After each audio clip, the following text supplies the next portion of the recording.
Hey guys, welcome back to the channel. This is AJ from the Paladin Journal, and today we're going to be talking about Amazon's Rings of Power, which is the Lord of the Rings adaptation that they're doing. It is set in the Second Age, and we are going to be talking about season one specifically. I just finished my rewatch as of last night, and while it did take me a little while, I wanted to have that done before I dipped into season two, which I believe as of today, they're already out with 5 episodes. They had a three episode premiere. Episode four was last week. Episode five should have come out like last night or early this morning, and I'm going to be delving into that this weekend. So, but overall, yes, my goal before I dipped into season two was to get a rewatch of season one done because there are so many things I've forgotten, and I just wanted to also refresh myself for how the characters are going to be in season two, and it's going to be a journey, or so I thought. Now, as I said, we're talking about season one. When season one came out, it was like I think it might have had a 2 episode premiere. I don't remember, but I do remember that the weekly format, it worked for me. I much prefer the weekly format on shows rather than a typical practice, which is just dump all the entire season in one go. It was popularized by Netflix. So many other streamers have picked up on it over time. And while we do get the weekly format for a lot of different shows, generally it just happens that they just drop everything in one go, which is kind of sucks because then your enthusiasm, your hype, your interest, the discussions and everything, the environment, it just doesn't work that way because there can be so many things that are really good in say an early episode, but all people are really going to be talking about is like the last episode or the second last episode, or those 2 episodes together, because that's where the quote unquote the sauce is. you know that's where the payoff is, which I really enjoyed the fact that Amazon gave us a weekly format for the show. It let some of the stuff build up. It didn't overload you with information. You could take things on a weekly basis, and it just worked better, to create a better flow. I'm a huge fan of the extended season format, which, streamers don't seem to really care about anymore. But, and again, this one, it's only 8 episodes, which I think is a big bummer. Game of Thrones managed 10 episodes for a long time. I'm sure they could have managed to do 10 episodes here. But, we'll delve into that as we get into the nitty gritty. Now, I have some notes here. So, just so we are all aware, the show is being made for approximately $1 billion. The first season is supposed to be between 200 and $250 million. And, the subsequent seasons is supposed to be at least like 125 or something, which it's a lot of cost because they are committed for 5 seasons, and the costs are going to ramp up over time anyways, because while they are going to have better practices as the show progresses, the show, just because of the nature of it, it can also be very visual effects heavy, and it's not just the basic visual effects that you see in any kind of a TV show, but this is like a huge fantasy show, and it's bringing the exact amount of movie quality that we've seen in the Peter Jackson films, and it's bringing all of that to on the television format, but in an even bigger scale than those movies, much bigger. So, anyways, it's a very expensive show. Jeff Bezos has pretty much staked his reputation on it, and Howard Shore returns to do a lot of the music and the themes. With Bear McCreary, the absolute legend, he's the overall composer for the show. And certainly, the music, while my ear for the music on a television show, it's not particularly strong.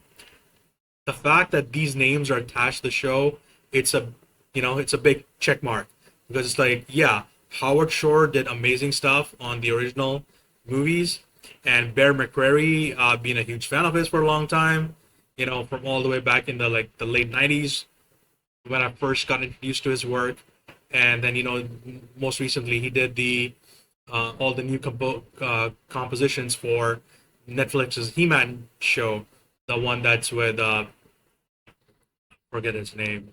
Uh, oh God, this is embarrassing. This is so embarrassing. I'm totally forgetting. Uh, Mr. Smith. Mr. Smith? I don't know. Jay and Silent Bob. The guy who did Jay and Silent Bob. He's the overall producer on those two shows, and Bear McRae did the composition for that one. And I think he gave us a really banger He-Man theme, which is like, I'm a huge fan. I'm an 80s 90s kid, right? So I love the original He-Man from 1983, but the new one, man. When I listen to that stuff, I usually have it on repeat for a few loops. So it's pretty good stuff. So, and yeah, here also Bear McCreary and Howard Shore together, they have done some really um, fun compositions. As I said, my ear isn't too good for those, but you can see it in the opening theme and some of the music that comes up. It reminds you of the original films, and it harkens back to that stuff. So it creates a bond between the show and those movies, which reinforces that, yeah, this is all part of a shared universe. It's like you watch, say, Star Wars: The Acolyte, and there are certain places where they use themes from the original trilogy, or they use themes from the sequel trilogy, or they use stuff from the prequel trilogy. So it helps bind everything together, and I think that's a really good approach. Overall, JD Payne and Patrick McKay, these are the two people who were given the green light by Amazon to go ahead and make the show. They are the showrunners, the executive producers, pretty much the big guys. They make the major decisions. Um, there's probably some kind of an Amazon executive on top, probably Jeff Bezos himself too. But these are the guys who are making the vast number of decisions about the show and everything. And just as a quick summary, I think the show is decent. It's not a bad show. It's not a great show. I think it's a decent show, but there are some huge negatives that I feel really they really brought down my enjoyment. Lots of other people have loved it, and it ultimately doesn't really make much of a difference whether you like it or not, because Amazon is committed to 5 seasons. The more people talk about it positively, of course, the more it reinforces what Amazon is trying to do, and the more the showrunners will probably feel confident in moving forward with whatever things they want to do with the show, the characters, the locations, the story, and everything. But it's also important to remember that this is part of a larger setting, so to speak, and we have a lot of material from Professor Tolkien himself, from his son Christopher Tolkien, and while Professor himself, he often in later years of his life, he tried to go back on a lot of things. He tried to add a lot more nuance to stuff. It's also important to what do people identify with? What are people's experiences with? Because most people who are fans of Lord of the Rings, they will have read, they will have read The Hobbit, they'll have read the trilogy, and they may or may not have read the Silmarillion and the Unfinished Tales. And very few people, I imagine, have read all the other stuff, because there's a huge, huge world of published material. Because yes, Christopher Tolkien published the Silmarillion and the Unfinished Tales, but a lot of that stuff got expanded into separate books, on their own. So like, we talk about the 4 core books, or the 6 core books, but there's actually like a whole, collection of probably like 30 books or something altogether. Not to mention the, dozens, probably a few hundred letters that the professor has written, or he wrote in his lifetime. So, anyways, just going to do a quick rundown of all the major characters as I remember them. I just wrote this down before getting to the video. So, all the major important characters, for the most part, it's Morfydd Clark as Galadriel, Markella Kavanaugh as Nori. She's a hobbit from the she's Nori Eleanor Brandyfoot, and she's part of the. She belongs to the Harfoots, who are the hobbits in the show. There's Robert Aramayo, who plays Elrond. He previously played young Ned Stark in Game of Thrones season 6, I believe, or maybe season 5, season 6, I think. And he's wonderful, amazing actor. Benjamin Walker as High King Gil-galad, great performance. Literally cannot fault him for anything. Uh, Ismael Cruz Cordova playing the Sylvan Elf, Arondir. Nazin Boniadi playing the human Bronwyn. Charles Edwards playing Celebrimbor, the great Elven Smith, and a grandson of Fëanor, the guy who created the Silmarils and caused all the heartache in Middle-earth from the get-go. Charlie Wickers, he plays Halbrand and Sauron. Lloyd Owen, he plays Elendil. Absolutely amazing performance. Perfectly cast. He looks great, and he plays it great. Maxim Baldry, he plays Isildur Elendil's son, the often villainized Isildur. You probably remember him from the Lord of the Rings movies, where Elrond goes, "Isildur, destroy the ring," and then he later dies because the ring betrays him. Surprise. Emma Horvath, she plays Arian. She's one of the new characters, along with Markel Kavanaugh's Nori. Arian is Elendil's daughter. She doesn't exist in canon, as far as I know. Or, I won't say canon, I will say the Legendarian, because that's the agreed upon term, I believe, for the Lord of the Rings, like, the larger lore. I don't remember her being mentioned in either the Silmarillion or the Infinite Tales, or even the appendices to Lord of the Rings, but, I could be wrong on that. Happy to be wrong. But I do believe that she's an original character created for the show, and I would say she's probably one of the most contentious ones that I like. I believe she's one of the most contentious ones. Daniel Wayman, he plays the Stranger, and he's really a bit of an odd one. He is like the, he's supposed to be somebody, and they drop tons of hints about who he might be, but they don't really confirm. Owain Arthur, Prince Durin IV. Possibly the best character on the show. Like, as much as I love Morphic Galadriel, as much as I love Aramayo's Elrond, this guy, he is just like absolutely amazing. And then we have Sofia Nomvedi. She plays Disa, his wife. And what an amazing performance, right? The first time we see a dwarf woman on screen for Lord of the Rings, and she just blows it out of the water, man. Cynthia Dye Robinson, she plays Queen Regent Muriel. And man, I've been a fan of Cynthia for a long time. I first saw her in Spartacus, then in Arrow and the other Arrowverse shows, and she's been great always. And then we have Tristan Gravel playing Pharazôn, who is pretty much going to be her nemesis. So anyways, now that we've established this cast of characters, I'm forgetting one more here. The actor who plays Eddar in the show, he is one of the main villains. I'm surprised his name didn't come up in the the shortened cast they give you on Wikipedia. I apologize for this. I'll just go and look it up really quick. All right, guys, we're back, and I looked it up. And Eddar, the main villain, he's portrayed by Joseph Mawle, and he also played Benjen Stark in Game of Thrones, which is like just kind of like blew my mind. I was like, this guy seems so familiar, and I just couldn't put a word on. Just couldn't find, just like, I couldn't pick what it was that, just like it's like the mannerisms. It reminds me of somebody. Like, okay, so that's really cool. So I think that pretty much rounds out the character. There's also Bronwyn's son, but whatever. Not really a fan of the character.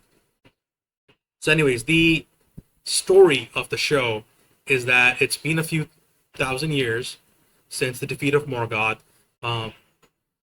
Maybe 1,000 years, 1,500. We're not sure. The chronology in Rings of Power is really wacky, and Galadriel is still searching for Sauron. He is the one who killed her brother Finrod, and she has taken up Finrod's quest to hunt down Sauron and bring him to justice.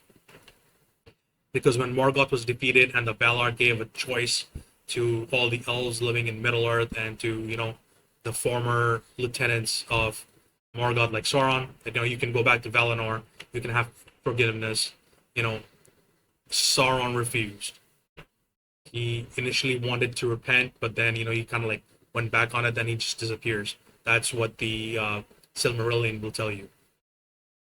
But here, of course, it's very much a different story, and we don't know where Sauron is when we start the show. We start off with Galadriel searching for him, and it's become an obsession for her. And so, when she finally comes back to Eregion, to Lindon, actually, Lindon, yes. When she comes back to Lindon and she meets with the High King Gil-galad, he's pretty much like, yeah, your troubles are over, and I've decided to send you to Valinor on a ship leaving, and that's what I want to do. So it's like, and there's so many characters. So like the core of the story with Elrond and Gil-galad and Galadriel and Celebrimbor is that there's a story with them, like they're trying the men are trying to resist what Galadriel is telling them, and she's like, evil still exists in Middle Earth, I will root it out. And Elrond and Gil-galad were like, you have been searching for this evil for so long, and it's consumed you, and you might just bring it out yourself instead of actually finding it out in there. You're going to establish it yourself, basically, and before that happens, before fall to madness or whatever, you should go back to Valinor, go back home, and let go of that burden altogether. And then Elrond has this subplot with him and Gil-galad and with Celebrimbor, where he's sent to Khazad-dûm to meet with the dwarves and to convince them to give their help to build this one amazing, beautiful tower that Celebrimbor wants to build. And it's something that's going to help all elfkind. And, it turns out that the motives for Gil-galad and Celebrimbor aren't exactly, like, honest. Then, we go on the journey of the Southlands, which is, the lands around what will eventually become known as Mordor. And that's where, some of the descendants of the men who helped Morgoth, they still live in those lands. And the elves have set a watch on that entire region, which is where Arondir comes in. He's one of the wardens who looks over these people. And that's Bronwyn, her son, her village, and the other people in and around them in that area, which then, we transition all as well to the story of the Hobbits, which I thought was one of the absolute weakest storylines in the entire season one. And there, you have Nori, you have the stranger, you have all of Nori's people, like her family, her friend, all the other Harfoots, and their leader, Sadak Burrows. And, this the intermingling, the stranger, that's a story on its own. And like I said, it's the weakest stuff. And also it's like the most, oh, you remember this happened in Lord of the Rings, and we're going to give you all these clues and everything. It's like, it honestly is kind of cringe. And then the other major story has to do with the Númenóreans. So the Númenóreans are the men who, at the end of the First Age, they were rewarded by the Valar, and they were given an island home of their own. They left Middle Earth. They founded their own kingdom, and they've grown to be a mighty people, with a strong military, a strong belief, and everything. So Cynthia Dyer Robinson, she plays Miriel. She's the Queen Regent. Her father, Ar Unziladun, he is incapacitated, so to speak. So she basically rules in his name. She's not queen herself. And then we also have Pharazôn, who is, he's one of our senior most advisors, and also the biggest politician on the island. So that's our cast of characters. And there's so much we could talk about, all the pros and cons of the entire show. But I will say that first of all, before I get to any, real criticisms, the right situation for Lord of the Rings is absolutely screwy. The Tolkien estate, when it was still headed by Christopher Tolkien, he passed a few years ago. I believe he actually may have passed like a few months before Rings of Power debuted, or a year before, something like that. It's a fact that Christopher Tolkien really was not a fan of what Peter Jackson did with the movies, whether it's the Lord of the Rings movies or the Hobbit movies, which, it's kind of understandable. Christopher Tolkien was the shepherd for his father's legacy for such a long time, and he is expected to have, he should have had strong feelings, right? But he was also quite vocal in his, let's say, distaste for what Peter Jackson and Warner Brothers did, and New Line Cinema did. And, I am sure that, when Peter Jackson wanted to make the Hobbit movies, instead of giving us like one movie or maybe just two, we instead got a trilogy, which, like, it's partly a commercial decision on the part of Warner Brothers, but also, that would have infuriated Christopher Tolkien even more, especially since compared to the Lord of the Rings movies, the Hobbit movies, they have much bigger departures from what is in the books. So, anyways, the right situation for this is completely screwy because Amazon did not have the rights to the Silmarillion or the Infinite Tales. I believe they were only given the rights for the movies, the core four books, and also the appendices within those books. I believe that is it. So a lot of what, if you just take it on its own, the writers for Rings of Power don't have much to work with. However, the story that they're trying to tell, a lot of it can be found within the Silmarillion and the Infinite Tales, especially the Silmarillion. So they can't directly reference some of the stuff, but they can kind of. So that is where, a lot of the departures from the established legendarium come in, because, characters like Nori and the Harfoots, they're all original characters as far as I know. I could be wrong that they're in Silmarillion or the Infinite Tales, but, that's the extent of my reading, and it's been a few years since I read those, so I can't really say. Bronwyn, again, original character. The Stranger, original character.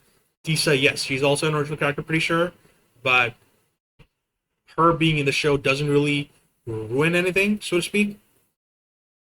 Aarion, original character, very contentious character, and so on and so forth. So it's like a lot of the original characters, I can get why you would want to do that, because like it leaves the writer's own mark on the show. The directors who have directed all the 8 episodes, Wayne Chayep being one of the ones who has directed like 5 episodes, or 4 episodes. It's like, wow, they leave their own mark on things. But like, the core problem of Rings of Power is that it is trying to tell the story that you remember reading from the appendices, that you remember reading from the Silmarillion and the Infinite Tales. They're trying to bring all of that onto the show. But because of the right situation and how contentious everything is, they can't really do it. They can't really be as honest as some people would like them to be, as I would like them to be. So, they take a story that spans like 1500, 2000, 2500 years even across the Second Age, and they condense it all down to like, as of season 1, a few months. And, that's where a lot of the cracks begin to show, because in the story of the Second Age, Sauron's rise to power within Eregion and Lindon and everything that happens there, it happens in like the first half. The war is in the middle, and the Numenorians, they don't get involved until like the later few centuries of the Second Age. And, even then it's like, when Sauron's corruption of them, it takes a long time. So we have all this happening together, the Rings of Power are being forged right as the Numenorians come back to Middle Earth, right as, the elves and the dwarves are having their own tiff in Lindon and in Eregion and Khazad-dûm, and the Mordor thing is happening at the same time. It's like, so there's all this stuff just happening together, and it's not supposed to happen together, right?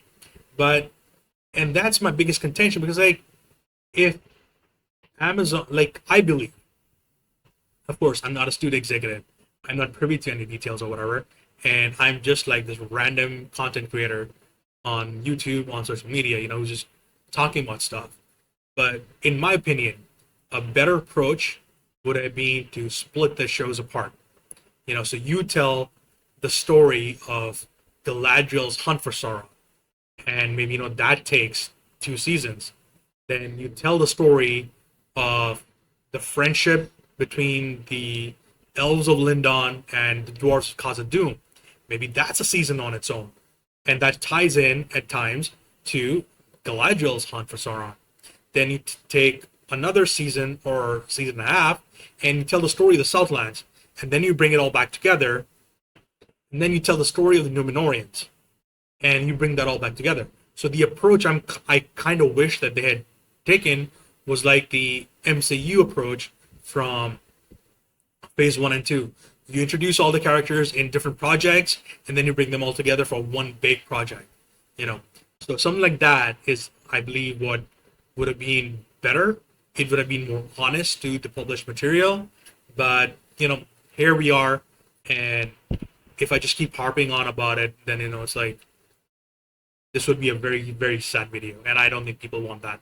So anyways, overall, all the stories, I think I was mostly fine with. Galadriel's hunt for Sauron, I think it was done really well. It shows a very different side to Galadriel, which makes sense.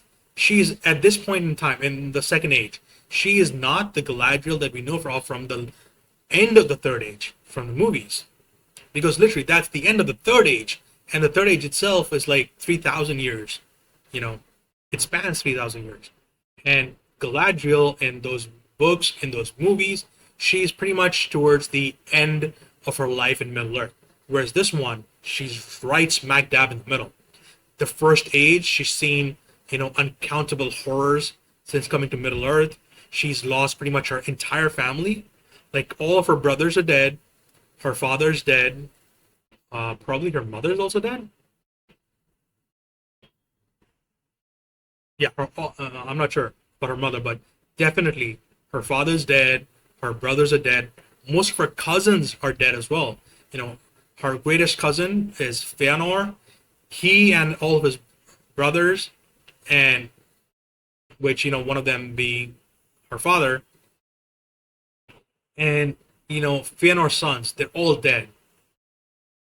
Fëanor's side of the family is pretty much wiped out. They're all resting in the halls of Mandos awaiting rebirth. Her family, pretty much everybody's dead. The only surviving member of her family, with the House of Finarfin, the Golden House of Finarfin, or Fingolfin, the House of Fingolfin, the only survivor is Gil-galad himself. So she's kind of like his great aunt or something, and by the distant relations and everything, Elrond is also a distant cousin of hers. Although as we know later on, Elrond is actually he becomes her son-in-law, because Galadriel's daughter Celebrian, she marries Elrond, and their daughter is Arwen, and their sons are, I forget the names of the sons. But they have 2 sons. But anyways, so that's the story. I thought Galadriel's story was well done. It showed the depths of her obsession. It gave us a very different character, and I really liked this side of her character. In the Lord of the Rings movies, she's like this kind of like ethereal being, and in the Hobbit movies, we do get some scenes where she really displays her power as, she's not a sorceress, she's not a witch or anything, she just has the power, as He-Man would say. But here, this is more like, I don't want to say brutal or anything, but this is more immediate, and we see that she's still suffering trauma from everything she endured during the first age, and this hunt for Sauron is just consuming her. She's seeing shadows everywhere and all that, and she just cannot rest. Morfydd Clark, absolute standout. I enjoyed her performance throughout the show. There were some scenes that I think could have been done better because the elves in this show are such a contrast to the elves from the Jackson movies. Because, in those they're like more, very regal, they're very like, perfect enunciation and everything, right? Whereas here, the dialogue is a little bit more rough because, of course, none of it's written by the professor himself. So, that kind of colors things. But also, so much more to that. And there are a few scenes in the show, such as when she's in Numenor, where you're kind of like, you know, one, the camera direction isn't really doing her any favors, and second, she often speaks a little slowly, a little like under her breath, so that kind of takes away from the elfin quality that she's supposed to have, or all the elves are supposed to have. This is also a criticism that I have with Robert Aramayo and also with Arondir. You get the sense of who the character is supposed to be, but there's a more like humanification, so to speak, of their characters that kind of takes away from the performance, especially Robert Aramayo, because a lot of times when you see him on the screen, he is holding on to something on his belt, like a sword hilt or something, and he's like he's a little tilted a little bit. So it's like, yeah, not really seeing that. And then speaking of Elrond, now I think the best story in the show by far is the friendship between Elrond and Durin. It is something that is very immediate from episode 3 onwards, and as we see so much more of Khazad-dûm, I'm like, I was absolutely gobsmacked, man. It's like we finally get to see Khazad-dûm at its peak. We see the Dwarven people at their peak, and it's just glorious. It's something ripped straight out. I would say it's something ripped straight out of Warhammer Fantasy, because like Warhammer Fantasy takes a lot of inspiration from Tolkien, and so when you talk about the grandeur of the Dwarven Halls from Warhammer Fantasy, and how all of that's fallen to ruin and everything, that's a reflection of stuff that happened in the Tolkien books, and this is like, yes, we got glimpses of this in the Hobbit movies, but this is really where it comes to the full fore, and it's like, oh my god, I love this. And Sofia Nombetti as Diza, wonderful character, probably the best original character they made for the show, and the interaction between these two characters as they uncover Mithril, and they have the discussions on how to save the elves, how to save the dwarves, and where the friendship is going, the state of affairs in Middle Earth at this time. It's like, it's really good stuff. Like, seriously, in any episode, whenever I see Elrond, Durin, and Disa, or any mix of them on screen, definitely my best scenes of the show, bar none. Then we get to the story of the Southland, and that was like, because the characters, they're too normal. They don't quite have the Tolkien quality to them, and that takes away from a lot of the performance as well.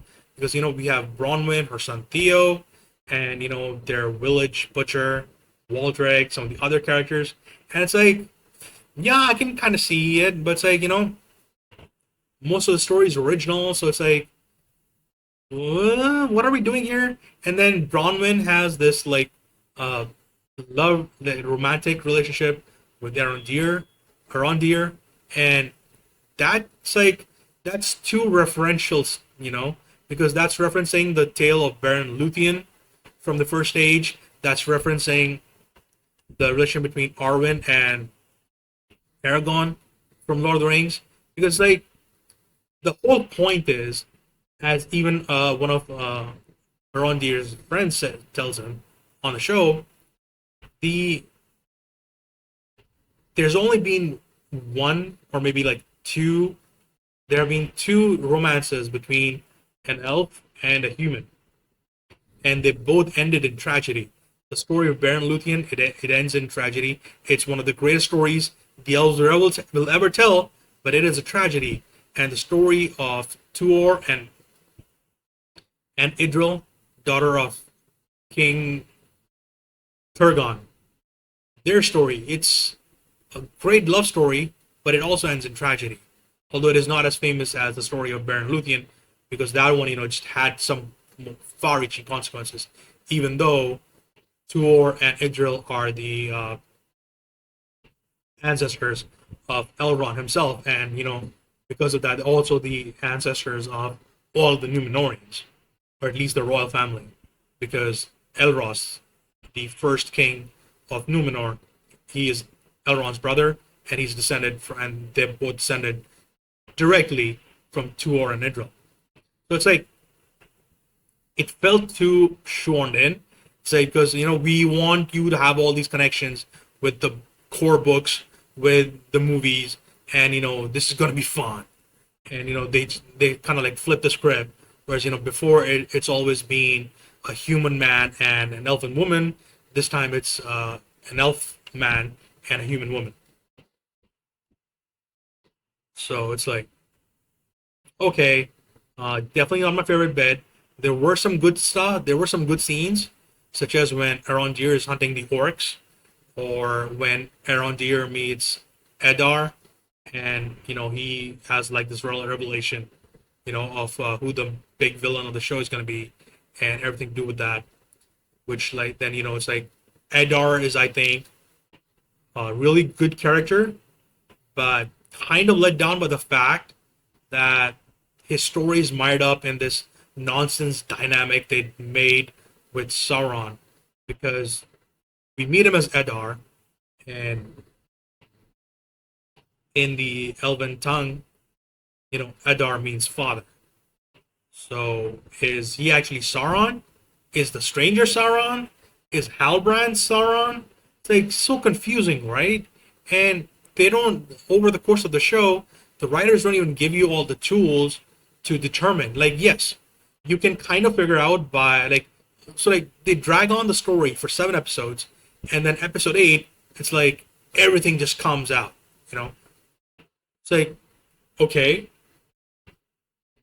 It's like, what is the kind of point? Because there's no like gradual build up to an explosive reveal.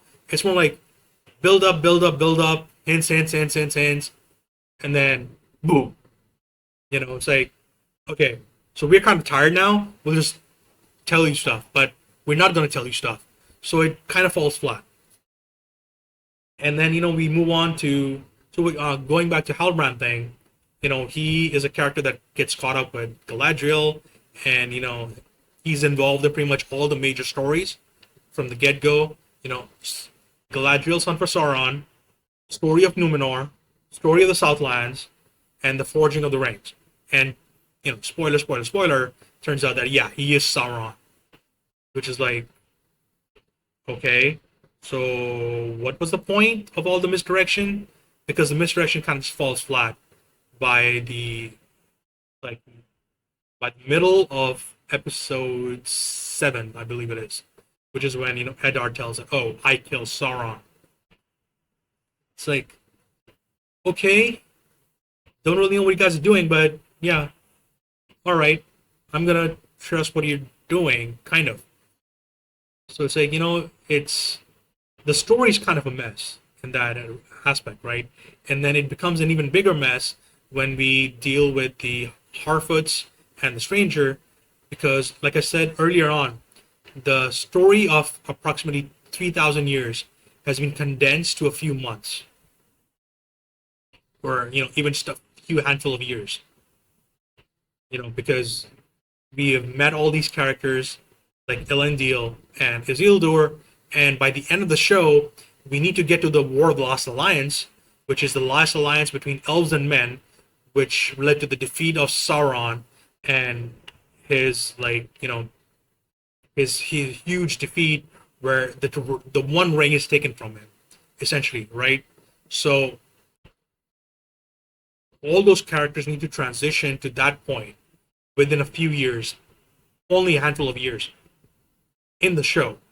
Like they can't, stretch it out to like 100 years or whatever. Which, if they could have done, they already would have done. You know. So the story of Numenor is this is pretty much the tail end of the story of Numenor. This is just before Numenor is corrupted by Sauron and worship of Morgoth, and then the like Miriel tells Galadriel about the fall of Numenor that she's seen in her dreams in a Palantir, and all that needs to happen, right? So we're just rushing through a lot of different stuff, and I kind of enjoy the scenes that are Numenor. They give you a taste of what Numenor can be, and again, certain visual choices didn't work for me. Like the men of Numenor, they're supposed to be, they're supposed to be between the Eldar and the men of Middle Earth. So, in my mind, when I'm reading the Silmarillion and the Unfinished Tales and everything, and when Numenor comes up, I'm like imagining like really tall people, like they're all like at least 7 foot or something, and they have a much greater stature to them, they're much more majestic than just like these ordinary kind of looking people with with ordinary seeming cares in the world. And then the character of Iarian, she's introduced as like a counterpoint to the story of Elendil and Isildur because they are the faithful. They believe in the old ways, whereas she is more like she's probably like an atheist, kind of, as far as Numenor goes. Numenor worships Eru-Ilúvatar, who is the god of all of Arda and Middle Earth, and the Valar are like his angels. They don't worship the Valar, they pay homage to them, but the one they worship is Eru-Ilúvatar. And there's the shift in Numenor this time that Numenor wants to step away from all that. Pharazôn is leading that effort, and there's so much that needs to happen. And yeah, Iarian is definitely going to betray her family. She's going to join Pharazôn, and it's like, so they just introduce this character, and they just ramrod her through the story, right? Because from the get-go, she's like, yeah, Dad, why did you save an elf? Why did you save Galadriel? Why did you bring her here? And Pharazôn, you have to save Numenor from the elves and everything. It's like, girl, chill. It's like, she's created to be a counterpoint, and her execution is falling flat.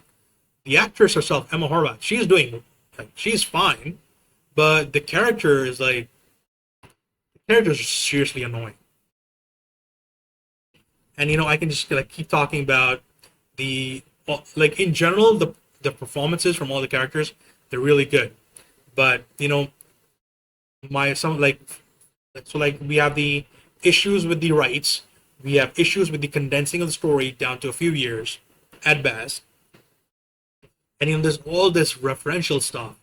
Like, in episode 7, when Mount Orodruin erupts. It's Orodruin. The region is named Orodruin. So when the mountain erupts and everything, and the Numenorians are caught in it, and the Southlands is caught in it, Isildur is basically lost. And Elendil is like, he's talking to Miriel, who just returned, and one of Isildur's friends, Valandil, would join them, and he's like, "Where is he? Where is my son?" And that's like, that references Denethor and Osgiliath from Return of the King, and it's like there's so much of that stuff happening in the show, and it's like cringe. And in episode 8, one of the last lines that the stranger gives to Nori is, "When in doubt, follow your nose. Always trust your nose." And it's like, that references Fellowship of the Ring. And it's like, with Gandalf and what's his name? not Merry, Pippin. It's like you need guys to tone that shit down, right? So like overall, it's like I'm kind of happy with the story for its limitations, what they give us, but there's like just so much that bothers me. It's like one of the first things, like in episode one, where Gil-galad is having a council, and Elrond is asked to be a part of the council, but word comes to him from a messenger that he has not been permitted to speak because the council is only for elven lords, which is like I talked about this on social media as well during my rewatch. Which is like this bothered me the fuck out because he is literally one of the most important elves during the Second Age and Third Age, right? Of course, that's gonna come afterwards, but also because of his status. Like, yes, Gil-galad is High King, but also Galadriel is there. Like, would the Elven Lords of Lindon would they have refused Galadriel because she's not an elf lord?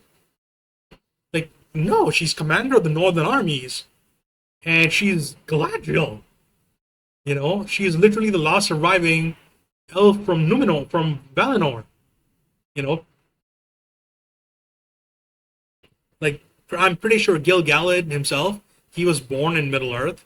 Celebrimbor also born in Middle Earth, I believe.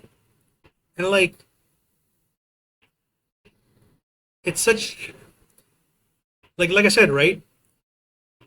Elrond and Elros, his brother, who chose to be, who chose to live as a man, as a man of Numenor. You know, Elrond chose to, when he was given the choice by the Valar whether he wanted his days to be counted as an elf or a man. His brother chose to be a man. Elrond chose to be an elf. And yes, his name is Elrond, half elven, but he is the son of Erendil. Erendil is the, as we hear from Galadriel herself in the movies, it's their most important star. In the story of Erendil, as Celebrimbor narrates in the show, he is a man who dared to defy fate itself. He journeyed in a boat from Middle Earth to Valinor. He was like, I'm going to ask the Valar for help against Morgoth. The elves and the men, they don't have the strength left in them, and only the Valar can save us. And no one has gone to Valinor before, right? No one has returned. But he is the first person to set foot on Valinor. Someone who either left or he was from Middle Earth. He's the first one to step foot on Valinor, on the shores of Valinor. He's the first person to do it in thousands of years. Literally thousands of years. And his impassioned speech turned the minds of God's own angels and brought them to war against, the Lord of the Rings version of Satan. And it's like, okay, and he's also the son, as I've said, of Tuor and Idril. Tuor being one of the greatest heroes of the Edain of the First Age, Idril being the daughter of King Turgon of Gondolin. If you remember, in the first Hobbit movie, even in the books, when the dwarves show Elrond the weapons that they have, and Gandalf shows the sword that he picked up, and Bilbo shows the dagger he picked up, and Elrond's like, this was made in Gondolin by my kin. So it's like Gondolin, it's his ancestral homeland. Gondolin was a city founded by King Turgon, who is one of the sons of Finwë. Finwë, the house of, so it's Fingon, Fingolfin, and Finwë. It's so confusing, man. It's so the family tree is so deep. But anyways, he is one of the cousins of Galadriel. He's one of the high kings of the elves in Middle Earth, or at least the Noldor elves in Middle Earth, and he's descended from that. He's the descendant of a king, and the utter disrespect that's shown to him. It's like he's also Gil-galad also made him his herald. So it's like, okay, what is even going on here? And there's like, yeah, the story had so many pacing issues, and this is one of the things that really bothered me. And when you get to the Harfoots, they are doing a migration from one end of Middle Earth to the other. And there's a scene in like episode 6 where when they're doing their migration and they're literally traveling what seems like, hundreds of miles in a few days, maybe 1,000 miles in just like 3-4 days or something. And it doesn't make sense because one, in universe, it doesn't really make sense. And second, in the show itself, all the other stories are happening over a few days, a week at best. And you're telling me that the Harfoots, hobbits, they are crossing a distance that would take elves and men a few days on horseback. And if you're absolutely conservative, it would take them a few days. They do it on their slow carts, walking and stopping every, few like 100 miles or something. And they do that in a few days, like, doesn't really make sense. Like, it's kind of a cool, like, shot, sequence in the show, but it's like, did we really think this through? And the answer is, yeah, we did it. We just wanted to do cool stuff. And that extends to all of the story with the hobbits because, like I said, the stranger's like, oh, is he Sauron? Is he Gandalf? Is he Saruman? Is he one of the blue wizards? Is he Radagast? It's like, it is so confusing. And by the end of the show, they do give you some hints and stuff. But it's like, yeah, so he's definitely not Sauron. Okay, great. But which of these Starry is he? And with stuff coming in season 2, it becomes even more confusing. And then there's like there was some more my other notes. There were a lot of positive relationships in the show. So Elrond and Galadriel, they have a great friendship. It kind of like comes across as the writers are writing them a little bit romantically, a little bit in their first meeting and everything. But it was just like I'm sure I was just like just the direction of the scene, and but it's like because she's gonna be his mother-in-law, so it's like that's kind of like icky. But there's a great friendship there, and it's tested to hell by the end of episode 8, and certainly season 2 is gonna delve into it. The positive relationship between Nori and her family, because her mother is not her biological mother. Her biological mother died, and Marigold came in, and she's been a great mother to Nori, to her step brother, step sister, not sure about her sibling, and that's a really positive relationship because generally those kind of relationships are kind of like toxic, abusive, but here we had a really good relationship, between Marigold and Nori, and between Largo and Marigold. Largo being Nori's father, and Largo is a very supportive father, and there's all this positive stuff to his character. And then also let's see, another positive relationship I would say is with Sadik, who leads the Harfoots, and he is a really great leader. Yes, he kind of does blow with the wind at times, but he's like, he trusts in his people at the end of the day. The only thing I had really like, and one of the things I had real issue with in the Hobbit story was like, the Harfoots have the story, right? Nobody goes off trail, nobody walks alone. And the message they try to hammer again and again is that they are a community, they come together. There's like 2 big speeches about it, one in episode 8 and one like earlier in the show as well. But then, like, around like episode 4 or maybe 5, I don't remember which, when Largo breaks his foot and he can't, lead the Brandyfoot cart in migration, the other Harfoots are like, just leave him, you know? Like, there's a scene in I believe in that same episode, or just the one before, where it's like, they are recounting all the dead Harfoots who have been lost on the migration, you know, east to west, west to east, and they remember them fondly and everything, and it's those are all tragic deaths. But this is not that. Largo broke his foot. Nori by herself can't leave the cart. Marigold has to take care of the baby, and it's like some of the Hartfoots just want to leave the Brandyfoots and carry on with the migration. That's like there's a conflict of messaging here. It's like I don't know who wrote these stories, but you guys weren't communicating here properly, and there's so much of it in the show at large, right? But overall, I think that at the end of the day, I'll still give the writers the benefit of the doubt, because this is still a lot of this stuff is still what I really wanted to see on screen. And yes, it's not happening the way I wanted to. It's not happening the way I really, really, really, really, really want it to happen. But I'll take it. It's not so bad where I would be like, oh, it would have been better if we never got it. It's not that bad. Nowhere near that bad. Yes, some stuff doesn't land.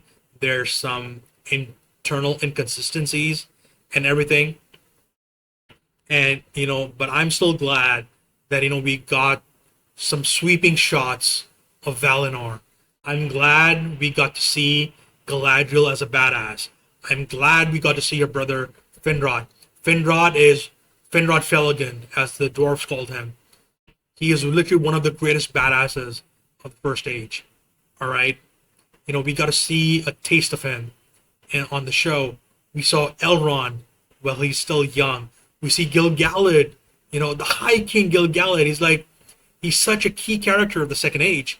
And there's also a scene in episode 8 where they show him with his spear, Eglos. We see the forging of the rings. Yes, I hated how all of that happened with Halbrand teaching Celebrimbor how to manipulate the ores and the resources to create them, because by that point all we know is that Halbrand is just a man, and Celebrimbor is the grandson of Fëanor.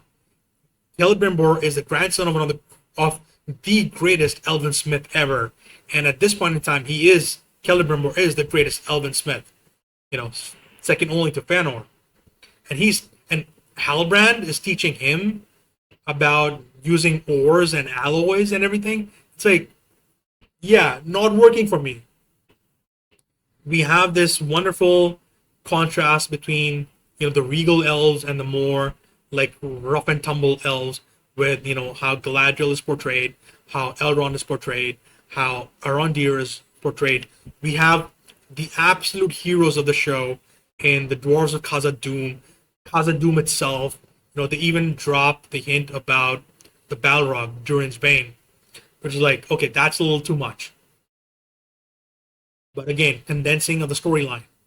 But even then, Durin's Bane is something that happens in the middle of the Third Age. All right? Not even in the Second Age. Happens in the Third Age. And I'm sure before the end of the show, and by season 5 or whatever, they are going to show the fall of Khazad-dûm, because, okay. I was so glad to see all the stuff in Numenor, even though, some of the dialogue it falls flat, and the arguments against the friendship with the elves is like, oh, they're going to take your jobs. They're going to take your crafts. They're going to take your homes. Or it's like, come on, please. This is Lord of the Rings. This isn't a fantasy America or whatever, Like, some of the dialogue is just cringe. But anyways, I'm neutral on the show. I liked it just enough, but there's so many things I think are wrong with the show, and so much that could have been done better. But at the end of the day, it is what it is, And you know, not all shows have to be good. They just have to be interesting enough. And I think this ticks that checkbox of, yeah, this show is interesting enough that I did a rewatch of it, and that I'm gonna move on to season two because I really want to see what is happening. It's like, and ultimately, it's gonna be a watershed moment in history, you know. And the early 2000s, they had the Lord of the Rings movies. The middle year, the 2010s had the Hobbit movies. The 2020s, they have Rings of Power. And you know, who knows what's gonna happen in 2030s? You know, in the 30s, who knows? So, anyways, that's all me, guys. I know this is a really long video. I apologize for that. There's so much I still haven't touched. But once again, you know, I will give all the props to all of the actors. But they were all wonderful. And I'll repeat all their names again.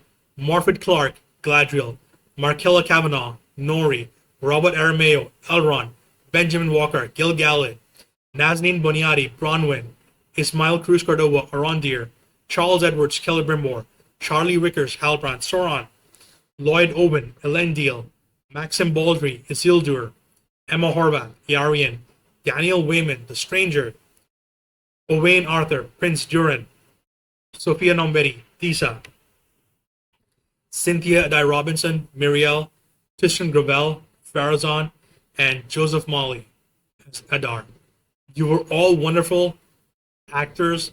You did amazing stuff. A lot of your characters were really great, and I just cannot wait to see these guys again.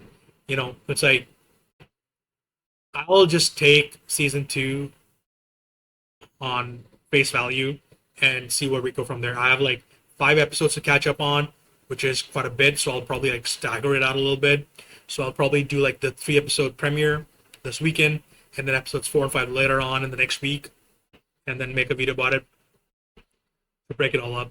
So anyways, that's all me, guys, signing off. Stick around for more, and see you guys soon. Cheers. Bye.